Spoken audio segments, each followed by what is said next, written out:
whawheta i he ki ko tuku ai kororia e whawheta i e whamalo ia o tua mafi he whiawhikoe ni e whiawhakoloa e ni mātau tolu kotoa pē. A koe kotoa pē uke mea mai tai lei koe e porokalama I God be glorified global ministries me i sene Australia i he momeniti koe ni pe a pōwhaka amu ke tau kamata a ki mua e whiohi tau whai i he pōwhaka os o e tau wanoa ha tau praise mo tau worship ai otua.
Ke o ni mawa, po ka kai ke ki o wa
Jesus.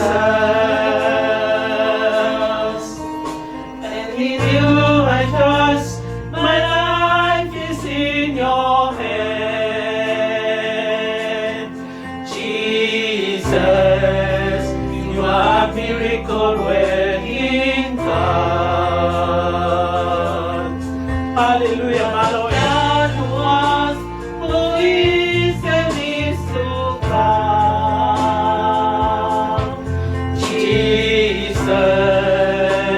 Jesus, Jesus. And in you I trust, my life is in your hand. Jesus, you are miracle working God.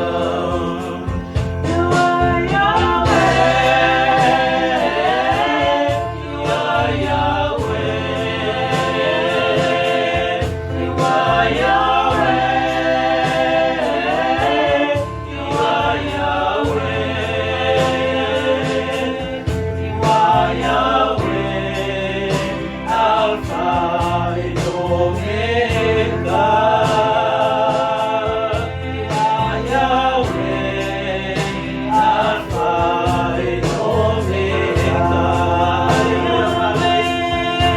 are Yahweh. You are Yahweh. You are Yahweh. You are Yahweh. You are Yahweh. Alpha and Omega. You are Yahweh. Alpha and Omega. You are Yahweh. You are Yahweh. You are Yahweh. You are Yahweh. You are Yahweh. Alpha and Omega.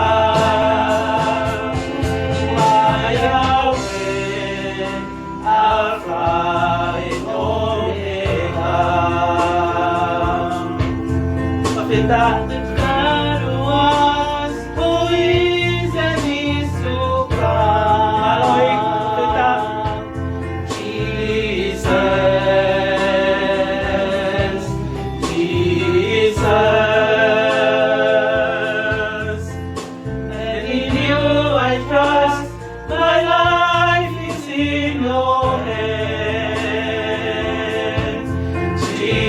Jesus, you are miracle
malo whawheta i ki ko ia e mahu mo i whawheta i ki ho a fio he fia fi whakoloa ko e ni tae aloha e maua usia a whaka osio e tau ko e ni o tua kai whawheta i mau whamalo whakahiki ai a fiona koe mau hao pe i he ofa ma ata pea e a fiona pea pehe e mau tuku kolori e humo e whawheta e whamalo i e a fiona ke tae ngata pea tae ngata mau rea whakataha mo o wholofola ataha ke whamalo i e o tua mo tamai ho mau eki ko sisu kalaisi koe tamai whai manawa ofa ke tāpu aki mau toru ia kraisi su o mau anu ai e ngahi tāpu aki kehe kotoa pe i he sino i he atamai ka te puho kelesi mau mo ui me ai ho mau lau mari e i ngahi aho koe ni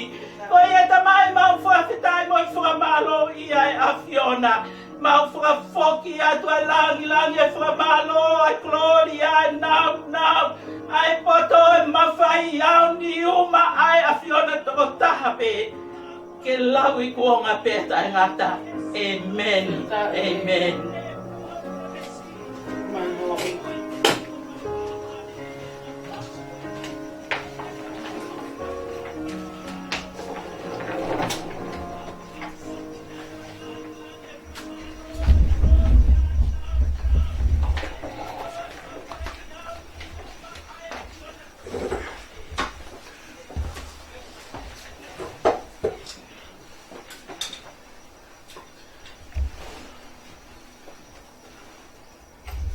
Whamalo, e taua o mai ki he momeni ti whakoloa ko eni ke tau whawhanongo ai ki he wholofola e o tua pia o ku kou ai momeni ti o ni o whakoloa ki he te au ko e uhi, ko e kutu o he awa, ko e uhi, ko e taki o e potunga weni o kune me atu ki he ngahi whatongia o kune mua mafuesia i he pōko e ni pea ko whamalo, ko tuke Gloria, kai ke hoko noa ha mea ata me o tua mafi o kune kei whai ho tau whotu utu i ngahi aho whaka oskoi ni o e kuonga. Pea ko tari rerei a koe kotoa pe, tonga kotoa pe, o ke mea mai he kolo pe, o ko watu e ku tari fie a koe i he pō whaka osi o e ta ua noa. Pe ako wat foki o fala ki hoku ngahi ka me ako to pe e Facebook ka e uma ai grupo ai ko Glorified Ministries e ngahi feitu kehe o ku ke me amai me ai o tata re ko e fatawang he poko e ni ke tawa usia hata u fo o mo monu ia o ku hanga mai he lau mo me ni tipe pea i kai te uto e whakaloloa ko whakaam ke omi haki i fola ke uhanga wahe ma atau tolu i he pōko e ni pea ko e fola ko e ni ko e ves lau loto ko e same ulu aki aia o kia i PBS pe ai e ono aia o ne pehe monu ia ka ko e tangata ko e o ku i kai fōu i he whakakau ai whakaotua mate pe tu i he hala o e kau whai kovi, pe nofo i he nofo anga o haa manuki. Ka koe lao a sihowa a ene mana ko, io i he lao o ona o kune whaka lau loto aho mo e pō. O kui kai ke hange ia, koe kakai anga kovi. O nau hange ko hakafu, o ku viringia i he matangi.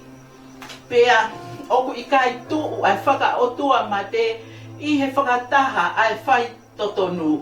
E o ku toka ngai e sihova a si i whai totonu ka koe kauanga kovi te nau auha. Whakawheta e ki he eki. Pea koe vesi pua pe tolu o wholofola ko e ni une pehe. O ku ne hange ko akau o ku tō ki he ngahi manga i vai, ai tangata koe o ku monu ia. Whakamonu ia e sihova, o ku hange ko ha akau o ku tō ki he ngahi manga i vai, aia o ku fua i hono tō ukai, hono lau foki o ku ikai mai. Pea neongo pe koe haha me au ne whai o kune monu ia pe. Whawhetai koe rea ia e wholofola o e pōko e ni. Pea o kou whata wange ke tau ko aki i he tau fo o uhanga mai. Ai ki i wholofola ko e ni.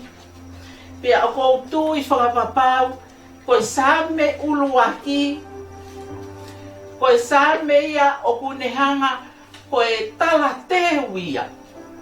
Ki he ngahi same kotoa pe i he tohi tapu. Pea i kai ko ia pe o kuo tui, na amo ia koe whakakatoa ia. O i message ai otua ki he whahinga e tangata o ku tohi kotoa ia i he ulaki same ko e ni. Koe hui he tau mo ui i ha kuonga, koe kuonga o e tō a mamani katoa pe. O tau mo ui i ha foreign world, i he ngahi aho ko e ni. Pea koe whina ngalo o e otua, o kune omi ene whina ngalo ki he haa tangata, kua pau ke tau whiri. Ki he lelei pe koe kovi. Whakawhetai ki he eki, kone toku i ho tau ao, ai mo ui pea moe mate, ke whai e tau whiri. Whakawhetai ki he eki i he omua ko e ni. Ke whai e tau whiri i he ngahi aho ko e ni. Ko whē mea te tau whiri ki ai. Koe tangata e whamonu ia e he otua. Koe tangata oku i kai whauia i he whakakaukau ai taha whakaotua mate. Pe oku tuu i he hala i kakai whai kovi. Pe oku nofo i he nofo anga o e haa manuki. Ka koe lau a Sihova. Koe wholofola a Sihova. Ko ia aku ne whakalaulau loto ki ai ki he aho pea moe pō. Whawhetai, pea aku tala mai oku hange tangata ko ia. Ko ha akau oku tōki ha mga i vai. Pea aku ne fua i hono tōu kai. Ko hono lau oku mata pe ia, oku i kai ke mai ia. Pea ne hongo koe haha me au whai he tō taka ko ia. Oku ne monu ia pe. Oku whai hono whakamonu ia, me he otua masi mafi. Whawhetai, pea tala mai he wholofola. Ka i kai ke pehe, ai ka kai whaka otua mate. Pea aku tau ilo ai, ko mamani oku ua ai ka kai oku nau i ai. Ko e ka kai ai otua, oku nau apasia mo manavahe, mo tauhi ki he otua. Koe kakai oku iai e nau relationship i moe otua, pea moe kakai, whaka otua mate, oku i kai ke iai ha nau ilo ki he otua, pea ku nau ilo pe otua, ka o kai ke nau tari e nau tolu, ki he e nau moui. Whakawhetai, pea ko whaka amu he pōko e ni, koe mea ia ke tau whono ngā i ki he taku whokou, kau ngā karistiane kotoa pe, oku ke mea mai. Koe whiri ke tonu i he ngahi aho ko e ni. Koe uhi, he ku iai e taimi lahi oku tau ave ua pe. Pea na iai e whakatotolo ai tangata. Ki he kakai karistiane, pea moe kakai koe kakai pe i autua. Pea na ane pe he ne hanga whakapeseti e mea. Oku i kai ki aha whai kehe. Whawhetai. He oku vete mari pe kau karistiane. Oku nau alu peo tami sin he ngahi. Kasi no mo e ngahi mea ko ia. Oku tapu ko he otua he tohi tapu. Whawhetai, kai uma ai ngahi urunganga kehe. Oku whai e kakai whaka otua mate. Oku ke iala tu pe kau karistiane toko lahi. O ke kuku mai pe ngahi mea ko ia. Kai whakawhetai ho tau lau marie. Oe wholofola i pōko e ni. Oku ne whakamahino mai. Oku iai e whai kehe. Oku i kai ke aha tatau ia. Oku ia difference. Ai kakai ai otua. Pea moe kakai o mamani. Ka koe mea o tonu ke tau whai. Ke tau whoki mei mamani. He ko whea mamani. Koe ngahi tō onga mo ui koe. Ai mamani, o tohi e ipseri a sione, o kune tala mai. Ke oa te mo ofa ki mamani. O maai ngahi me a koe o ki he mamani. He koia o ku ofa ki mamani. O ku ikai ia te ia ai ofa ki he tamai. He koe ngahi me a katoa i he mamani. Ai hori o kakano. Ai hori e mata. Ai a fongi o moui. O ku ikai me he tamai ia. Ka oku mei mamani. Pia koe whe kawia ai kolofola he aho koe ni. Ke tau ta whoki osi mei mamani. Koe tau fo o koe tau e tau whakapapau i e tau laka. Whawhetai ki he otua.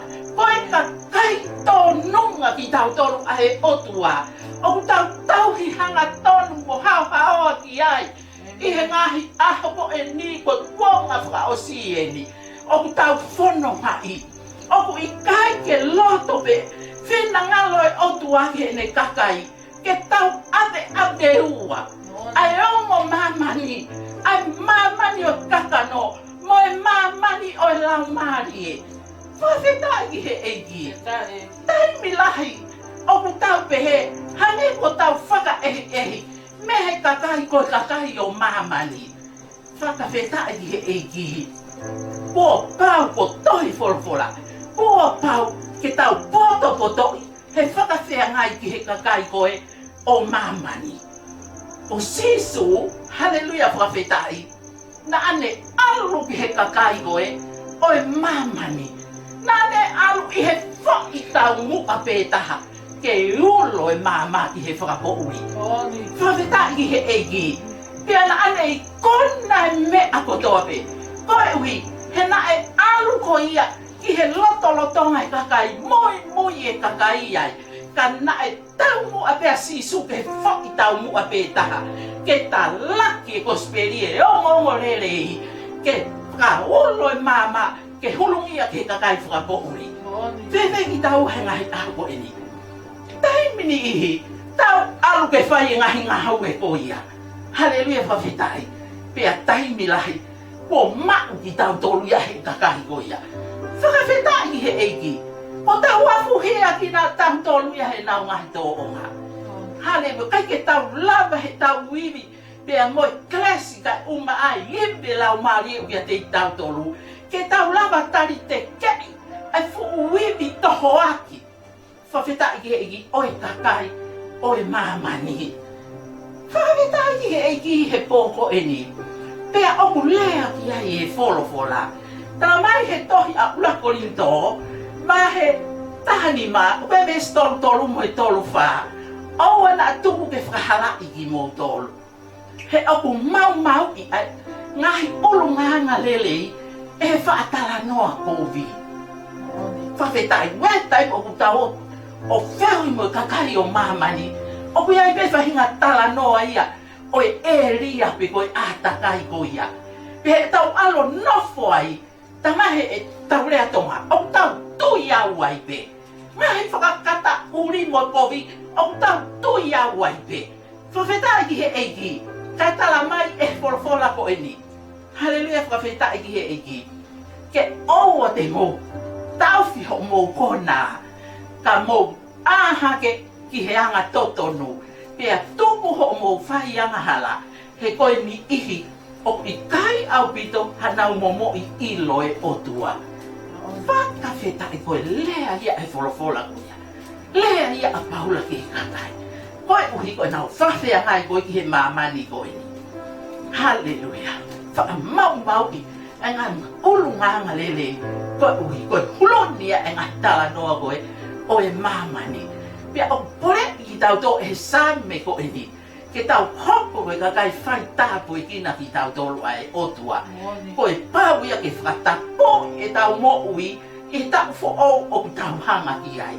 Kau ngā karistiane ko toa pe. Whakatapu i, ke ame ho tau sino koe whei lau ke mo ui, ke tapu maa e otua. Ke whakahoi fua ki a te ia, koe whakaloto ia e tau whai e mea koe lotu. Koe lotu mei loto, haleluia, lotu a lau Maria ia ki tau tolu, i he taimi ko toa pe.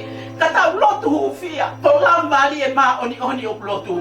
Ka tau au mau lotu o whanau ki he wholofola, ko lau mari e ma on une tong e folofola I ho tau loto hai tai u tau whanongo ai ki he folofola ko e whakaloto ia e lotu fi e ma kau karistiani hi ngahi ako ko e ni ke whakaloto e tau loto I he ngahi ako e ni pia tuku ke whahi ai pe ho tau ririu ai whakafo au ho tau atamai ke tau a ilo koe hai me au whina ngalo ki ai otua koe hai me aku lelei lahi koe hai me a tene hoi fuai koe hai me au hau haua koe lea ia aloma taha ua me sprafi mo ua tolu whaka whetai ki he eiki I he hoa ko e ni pia e kai ke ngata ai he lea ai saame ko e ni koe tangata haleluya oku whamonu ia he otua koe ui e ku hange ia koho hange tangata ia ko ia koho akau oku tō ki ngahi pai tō e tangata koe koe uhenga ia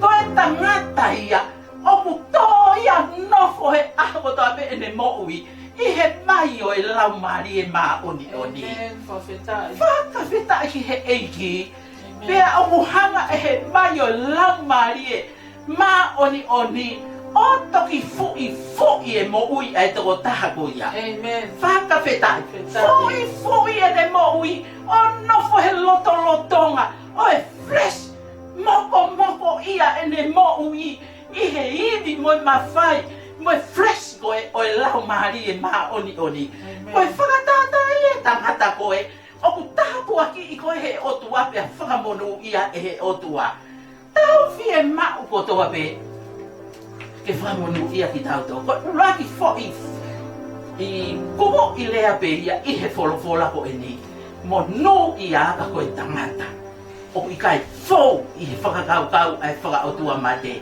pe toku I he halau I kau whai kovi pe nofo I he nofo anga o haa manuki oku I kai tene fōu oku I kai tene tuku oku I kai haleluya whakawhetai oku I kai tene tuku I he hala kau whai kovi pe nofo kai ke tautu haleluya whakawhetai tautu he nofo anga o I kakai manuki haleluya whakawhetai oku ne mama he osi mea koe ui he koe mo ui e tangata ia ko ia puto ia e ngahi manga I vai koe ngahi manga I vai ia o e lau mari e maa oni oni pia uhanga e he ngahi manga I vai koe ni o whakahau e ne mo ui aku toa me pia aku tupu le kina e ne mo ui oku I kai mai ia hataimi haleluya whakawhetai I e pia ko e neongo koe haha ne me au whai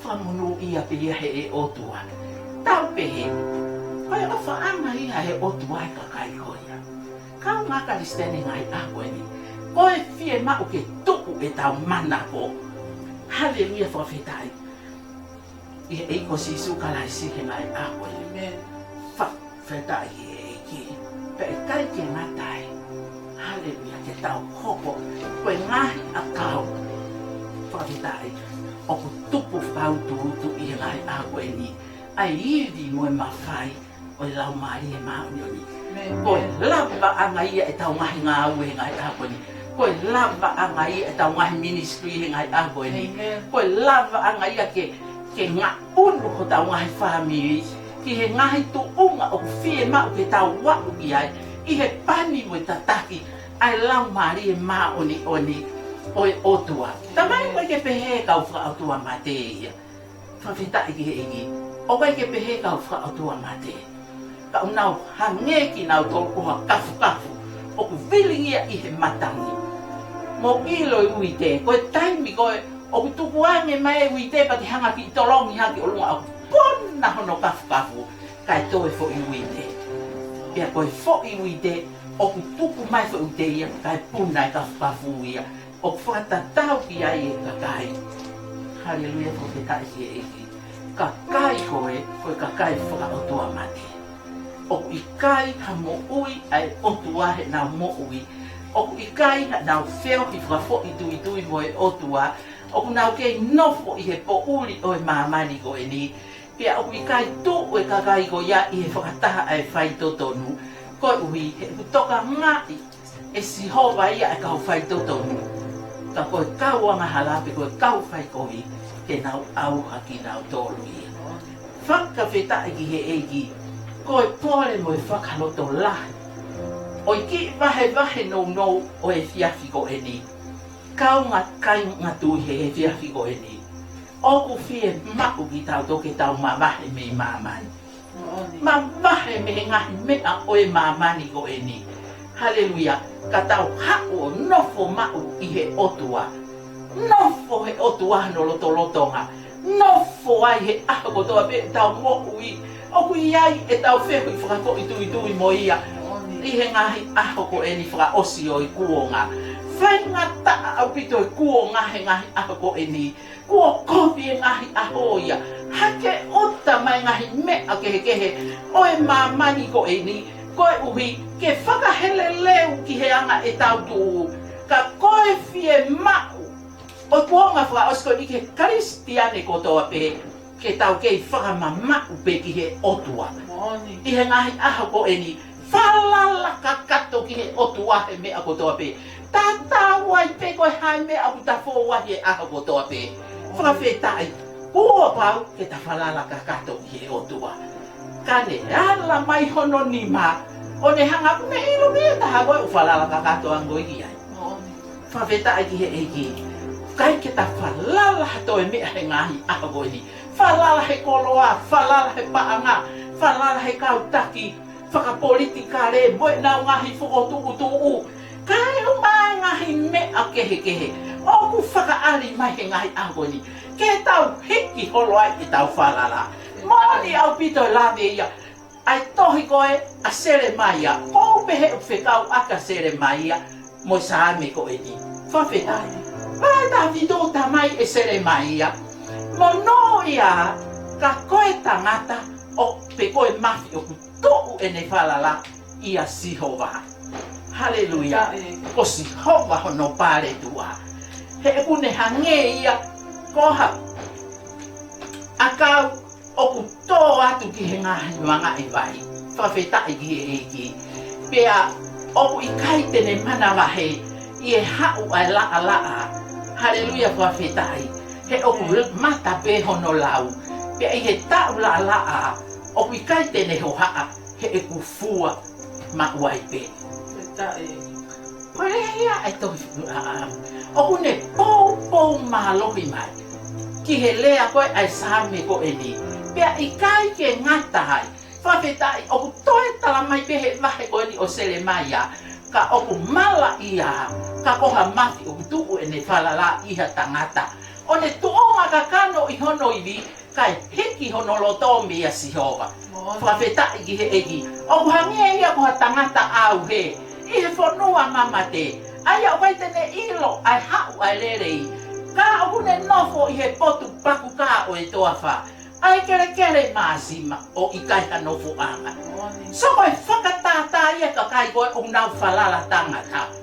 Whawhetai. Koe ka kai o nau hange ko nau nofo ping nau te nau moui. I he toa wha kere maasima. Kai ke iahi hanofo anga lele iai. Whakawhitai koe uhi he kutuu e nau whalala he tangata. O nau tuu e nau whalala ia te hinau toro. O kutuu e nau whalala he koloa. Moi mea kehe o e moui kakano. Whawhetai ki he eki. Kai heki ho nau loto mea Sihova. Koe uhi he unau whalala piki nau tō ka nau tō. Whalala ke nau mea ke. Whalala ke he kautaki. Whalala atu ke. Whawhetai ki he eki he hoa koe. Koe pōre mo e whakaloto lahi. Kai ngā tonga koto pe whai whakatonga e tau malanga. O whātu ki he tō taha koto pe. I he wafa sisu mo e tau amanaki ke tau la. Kai ai whanonga anga o e tau whoona. Tau whakanau he aho kotoa pe ki he eiki. Whawhetai, nafo he loto ngai eiki. Iai hau relationship i mo e eiki. I he aho kotoa pe. Whakawhetai ki he eiki. Kau i tala loto he mea koe. Whawhetai ki he eiki. Talo e kuhau. Whaho e pepa. Whawhetai ki he eiki. Whawhetahau no mahal. Tala mai ko osi katoa ngā weki ai. Osi ko e kutari o ko kiu i he tā e ku pepa. Whawhetai ki he eki. Pe au tāri.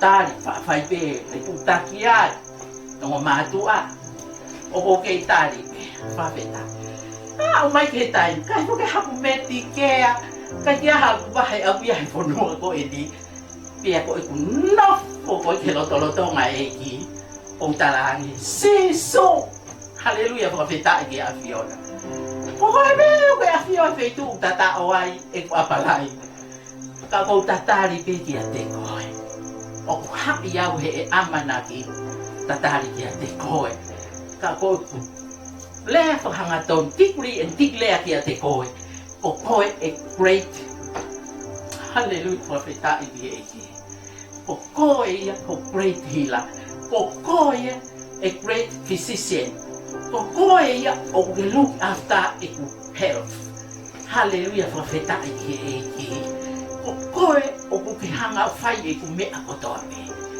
Whakawheta i tālu me aho ko ia. Moa e ku ongo e nonga whia maari e ku mo ui. E ku ongo i koe e ku mo ui le lei. Hallelujah. Kai ke walo haku appointment ki hatoke tā. He ko i kai langa haku whei tō. Whakawheta i hoku lau maari e ke ta ngata pa o ku mahe aku. Ke wahe le lahi ai o tua whai mai ku moui o mo ilo pe e au he ako kotoa pe. E ne whakawhetau laki a te au. O mo he taimi lahi o pi ai whanga ki me a iki. O ko pehe meo ki ai ko ostara mai pe fo i whetu e kalo to o mai me iai. Whakawhetai ki he eiki i he hoa ko eni. Ko e tau nofo whakawhalala ki he o tua. Ia kalai sisu. Mohono lau maari e maoni o ni. Ko pole i koe karistiane hua ko e ni. Koe haha mea o kuke nofo tali ki ai. Pe ke una loto ki ai. Talange ki ai. Hallelujah. Ko koe sisu hoku se paniti ta e ngata. Hallelujah whakawhetai ki e ki. Ha ele mai. O ke whai e whatongia whahu se paniti ki a te au. Pea ke ta mai e whanau ki a te koe. O te whanau e nā ta mai ki a te koe pa ki hanga. Whai e whatongia whakata mai ko tua wahe mo ui ai whanau. Whakawhetai kake se o mata. O ku nofo ia whakaongo mai ka taua. Pe ko ta talange ha mea. O ku ta whakawhalalangi ai. Ka ne whai ia e ia. Whakawhetai ko tala loto he pō whaka osi. O e tau ko e ni ke le lei lahi o e eki ko sisu karaisi. Hallelujah, whawhetai ki eki. Tapu aki e eki ke taha kotoa pe, tonga kotoa pe ui tonga. Tonga kotoa pe ui he kolo pe. Whalala ki he eki ko sisu karaisi. Kai i kai te ke puke ko he mahaki ko nu whaiwhia i aka mamai. Whakawhetai ki he eki. Ko e mahaki ako e ni. O kai koha mahaki a kia ki taua karistiane. Ke ta puke a he mahaki ko eni. Whawheta e toi whalala ki ai. Tala ki ai ke mari a ki kohe hono tata mo whanau mo whamo puna. Mo whare mo mohe anga mo wheitu ko toa pe. Ka ke seo ki ai. He i kai we sia koe mo whamiri. E mahaki ko eni o whaiwhia i aki a mamani. Whakawheta i he egi. Pe ku toe ni minite fia. Kai mawai tau. Ka tau mawai mo e tau. Whamanatu atu e tau wholofola. Nofo ki he eki. Taimi ko toa peho mo ui. Tau whongoni u tau lakai. Ka ke sio mata he whakaufo e otu aki o mo ui. Pea moho whamiri. Ho ngahi fie mau. Mo e me a kotoa pe. Tene whakanonga whawhie maari e holoto. He me a kotoa pe ke e whakatatari ki ai. I he me a kotoa pe. Hallelujah whakawhetai. Ki he eki.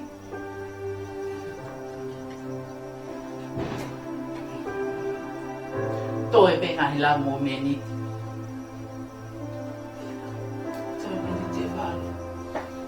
Toi ngahi la mo meni. Ka inga tui, ka mai ka ngā karistiane ngahi whamiri i he wheitu u kotoa pe. Toi mini te walu, kai alua te tau motua, kai hau e tau fō. Tu ke whakafo o ki tau toro. he tau laka atu ki he tau fo'oko ni o hanga mai. Tau katawang ke lau mari e o tua ke ne huluni halau mari e fo'oko ia te ki tau tōru. O hange ko ia koe ne rea ia iskeri. Tene omi a lau mari e fo'oko ai loto fo'oko o whakaloto aki koe, whakaloto aki au. Lau mari e fo'oko ke huluni ia te ki tau tōru i he tau fo'oko e ni. Ke tau o ngo i koe tau o e tāpu aki o e whakamonu ia. Ha mea te tau fōwai. Tene omi e ne keresi ke hulu a noa ia ke tau mea kotoa pe. Pea oku hāhono i vi kotoa. He ne tuu he tahini oku tau wai ai. Whakawheta e he eiki i he hoa ko e ni. Tāpu aki eiki i he ne wholofola. Whakawheta i koe o tua. Koe o tua whai mea fo'o. Koe lea ia ai wholofola kai ngā tui. Kau ngā karistiane, kai uma a tonga kotoa wheitu kotoa pe. Koe o tua o tau tauhi ai. Koe o tua ia o whai mea fo'o mau pe. Whawhetai. Tohia i e wholofola he lea ia ai sea. Hallelujah. Koe o tua whai mea fo'o. Ma kai koe na o fisiki mai. Fisiki mai e fo'oa e o tua. O tau whakahanga ki ai i he tau fo'o.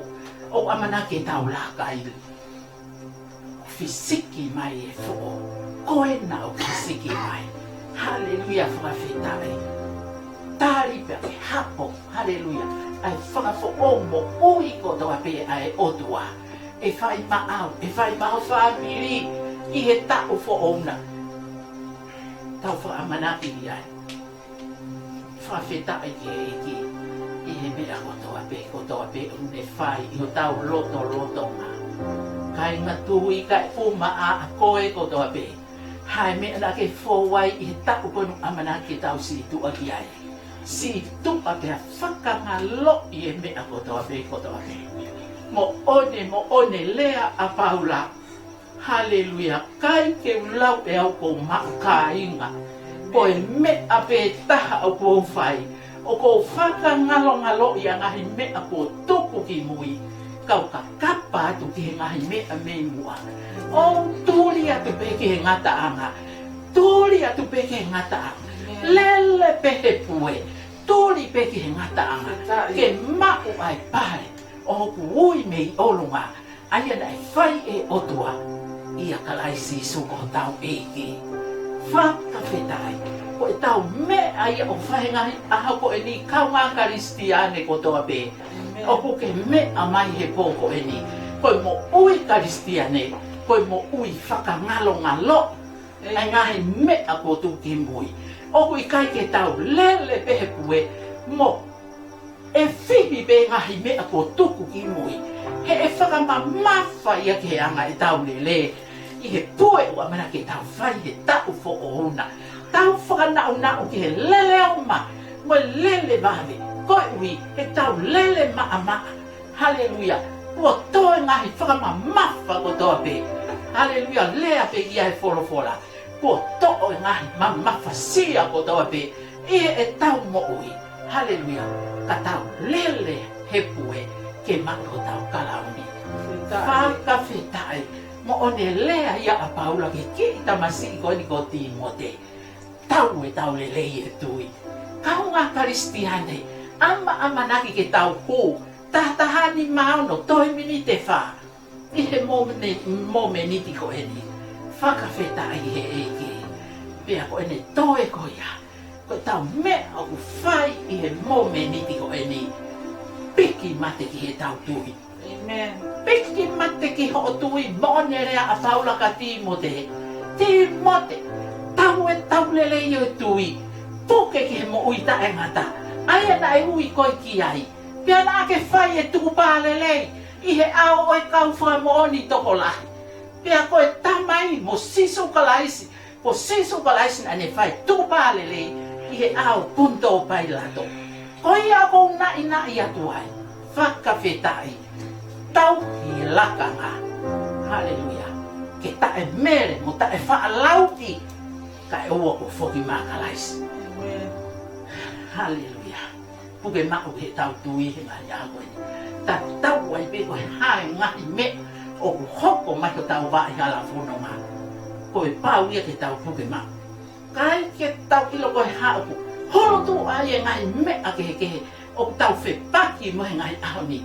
Na koe sibi iki tau tolo.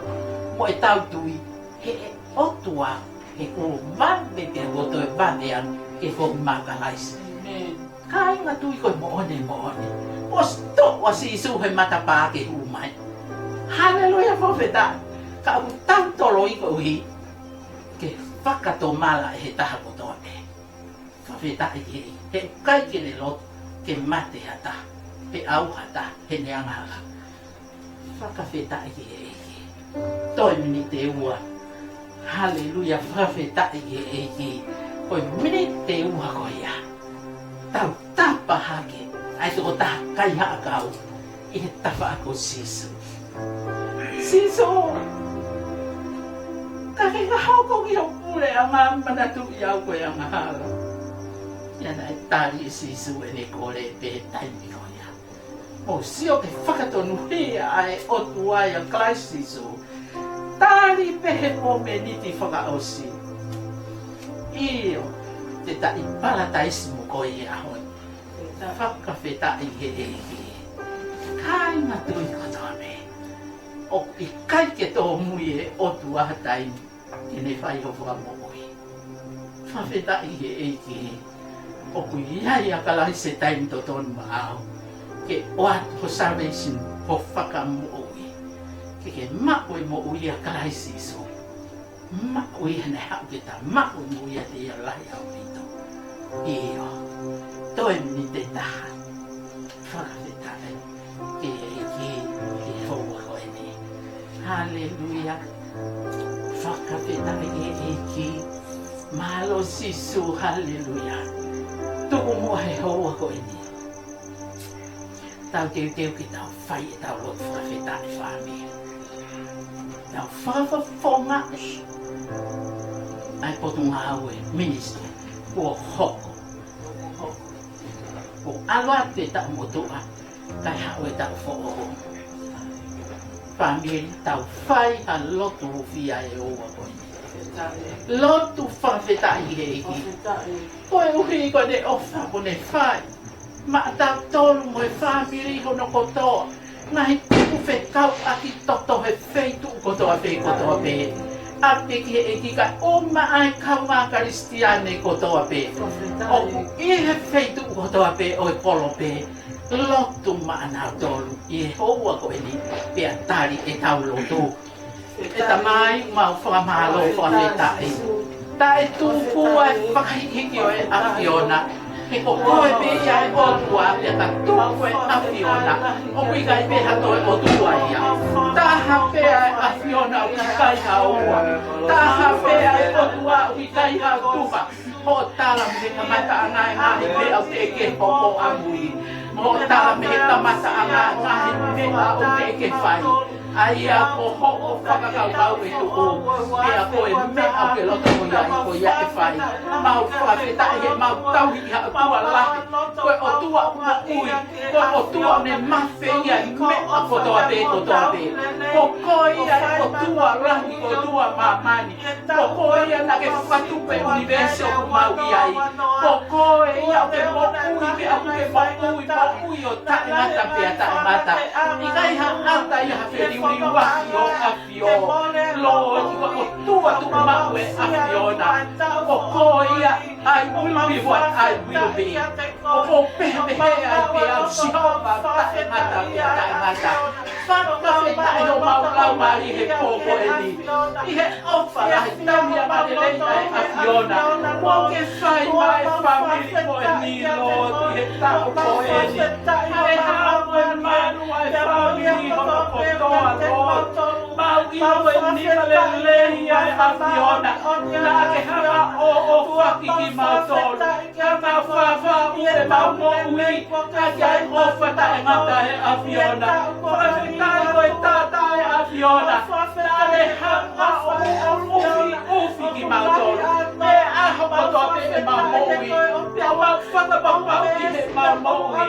Wa e ma moui ko ko to taha me na ke whai. Hallelujah, whawheta he tau toro i a la fiona pe whai ma mautoro. O tuku whai na maria ma he whamiri he wheitu ko to pe ko to pe. Lord, ka e ka aho ma mai kanga Kristiane ko to pe. Lord, ko i ka tahi ki ma tonu ai a fiona. Ka e ma Lord, ho pau whawhei tonu ha whamiri tonu ko to pe Lord. Ki whamiri a mi ki whamiri o puru. Ka e uma Linda, Now you're toilet, you must never toilet. Now my time is a way. Kauma, Lord, if I do not know if it's never no far away, Lord. I tell you what the fuck I hear, hot out here. When I let I don't fight my mouth on my tongue. Mama, look, we went out, man, when I find me, got to a bed. I'm very far, I don't know how you're sad, they found down on your door. Lord, you're very, very good, man. I'm very happy, I see, yes, kala tayo malo se peheka tutai ta peheka no kifa siri kitoma kai toma wa hikop feka wa ki fetu ko to ha ko malo to ala la inusi ho no kifa miri kai uma ese ta ko kifa na wa to as sale si lo di be peheka na hikop feka wa ko to pe kitong alo lo ko fa ni a fua te mo fa mi kai uma ana hikop feka wa ki ko to o fa wa inga mo fa na ko fa una cosa bello che hello di hai family ko ai America I heli New Zealand fisica e umano da America be heti sia inda ba ki fa na wa ko to mai ai o ba gi dai ne lo você se mani tu ko to te mai fo wa muri ke lo di o ma ki he ka pata me ta fo ko ni ki o afio ko ko to wa lo di ka ma Kristiane ko to pe he ko tua ko to pe ito mai nu sila ka ba I he wa di America pe he ha wa ai ma sia ina ba ma sia ba ni pe he na pot pe ke ko pe ya ka kai to ma lo ko ka ma Kristiane to o tu ko to he lo tu he ka ma ta fo ko ni ma lu I na to lo ni ma he fa na ta ma fa ka tu ta ma ko to pe fa ko fa no ai ma fu no ma ha ma lu I ka to fa ma tu ma ho la ma ri ma o ya te ki na to ko to pe mo na wa hi fa mi lo ti he ta u fo ko ni na hi na mo wi te na mo ma ya lo to mai a fiona o ki te ki na to he fe to ko to pe mo na ya lo to ke to ho e ya te ki na to he fe tu ko to pe te a mi kai ko ki na to ma na ba he ia na fe tu ko na ya ka ko ko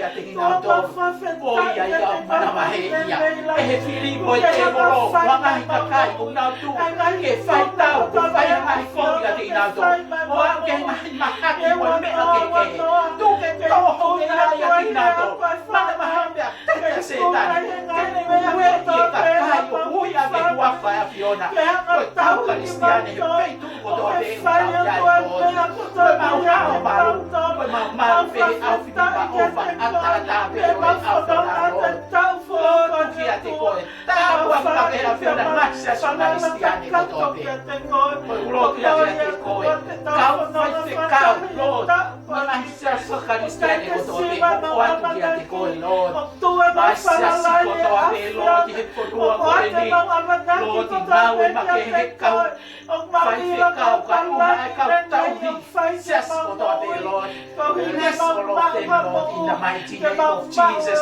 la ka ya fiona nga mo wi la ka ya fiona nga we Lord ti pe ko lo tu ya ka te ko to ko ni ho la ma ye ai ministry o ma le ai Lord ma ki ye a fili pa afiona puke ministry o afima fa o na we aka o fata ngata afiona tafe pe tata afiona lo tafe tori ki he ngahi siasi he ngahi ministries ko toa pe Lord he kuonga whaka osko e ni Lord tuku e ngahi siasi ngahi ministry ke na tuku hake ngahi ako whaka osko e ni Lord na mau e whakataha ko toa pe Lord ke kuta lau mario e kakai whakatoa mate unau ke mate ki ho o afio Lord ko lotu ia ki a te ko i e ho o ko i ni Tōpōni mai ko lau mario ma o ko i whamoi lele i ho mausino whamoi lele i e kakai ko toa pe ko hike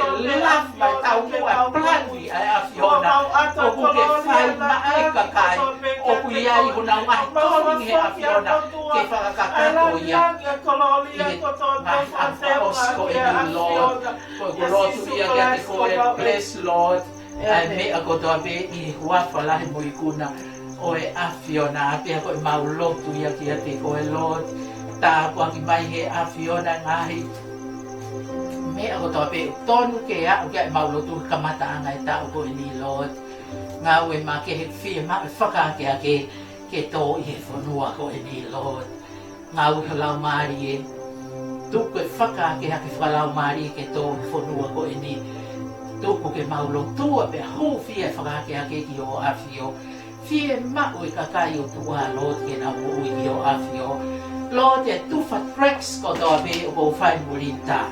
I longa beha api nea o e treks ko ni iai Lord. Ngau e ho lau maari ke kakai ko ia. Tau ai pe ko hai matakari ko hai lanu Lord. Whawhetai ki o afio tuke a o e tawa ko spirit e na tol. Ke hari riu ki a whawhetongi me loto e mo ui Lord. Ke au sia e mo ui o tae ngata. I o iko I maulotu ia. Wa foki ko toa langi e whamalo I kuna ko toa pe ngau e anga e pōko e ni. Ko e teunga langi ia atatapi ia a Fiona e tamai. E kuawha I kuna ho aloko kalaisi so ka ko ho mau whango ui. Amen, amen, amen, amen.